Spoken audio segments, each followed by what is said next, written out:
காணாத கண்களில்லை, காணாமல் நாளது நகர்வதில்லை.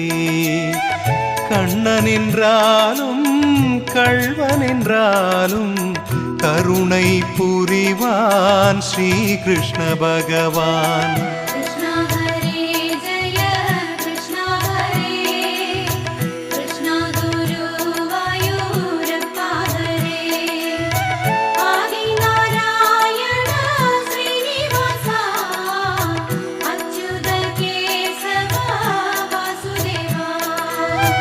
அழகிய கண்ணனின் அடிதனை எண்ணுவர், அவனது தொல்லைகள் அனைத்தையும் தாங்குவர்.